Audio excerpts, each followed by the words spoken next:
For years, Oracle developers like me have relied on SQL Developer, especially the worksheet feature. It's powerful, it's familiar, and it gets the job done. But software development as a whole has changed dramatically in the recent years. It's not just about running queries now, it's about context tooling and working smarter with what's around your code. With advancement in tooling and AI, the question is no longer can I run SQL? The real question is, am I getting most out of my database and my time? That's where tools like VS Code come in. VS Code is not just an editor, it's a workspace where SQL worksheets, application code, terminals, Git, and we have several other advanced tooling all living side by side within the same application. Instead of switching tools for each and every development part, we are bringing everything together inside a single application or in a single environment where modern development already happens. And the interesting part is this. Once Oracle SQL lives inside VS Code, a whole set of advanced capabilities suddenly becomes possible. In this video, we'll start with the most important step, setting up Oracle SQL properly inside VS Code. So there won't be any hacks, there won't be any shortcuts. I will go step by step and then we'll be installing the SQL Developers extension for VS Code. Welcome back to my channel Into the Oracleverse, where we learn about Oracle SQL, PL SQL, and Apex. Don't forget to hit that subscribe button. Let's get started. First, we'll have to select extensions and then we'll have to type Oracle SQL. So we can see Oracle SQL Developer extension for VS Code, and it will have all the new features, all the advanced features which are possible within this Oracle SQL Developer extension within VS Code. So we'll be going through all these things in the upcoming videos. Now let's just click install.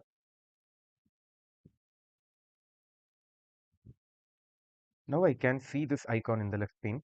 This shows that the SQL Developer extension is set. Now, when I click this, I would be able to see my connections by default.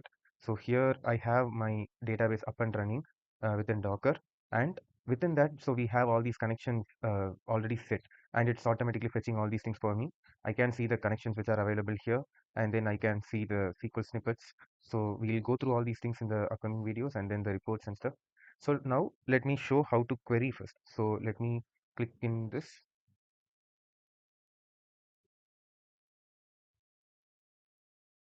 Yeah, so now there are several advanced features available, but let me just start with the normal code.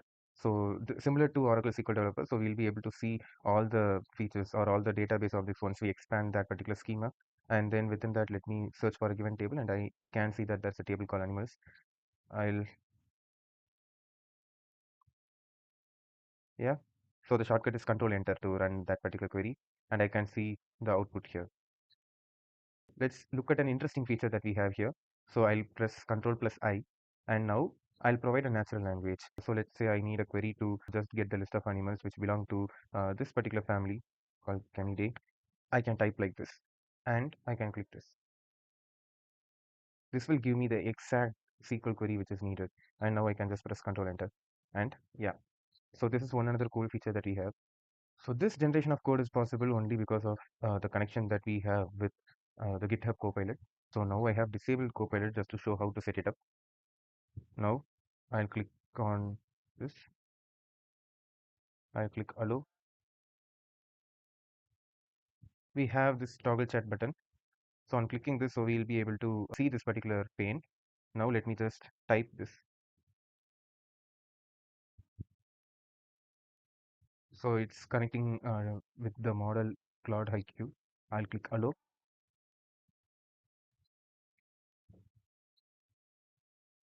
Now it's trying to connect to list connection. So it's going to connect it.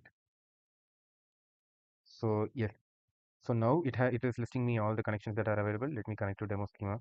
So I'll copy this. I'll click allow. So this particular part where it is getting confirmation from before running each query, this will help us to prevent any unintended execution of queries. I'll suggest you to have it like this. But if you want to always allow, you could also always do that. But still, it is always better to let the model seek your approval before executing anything. Now let me just click allow.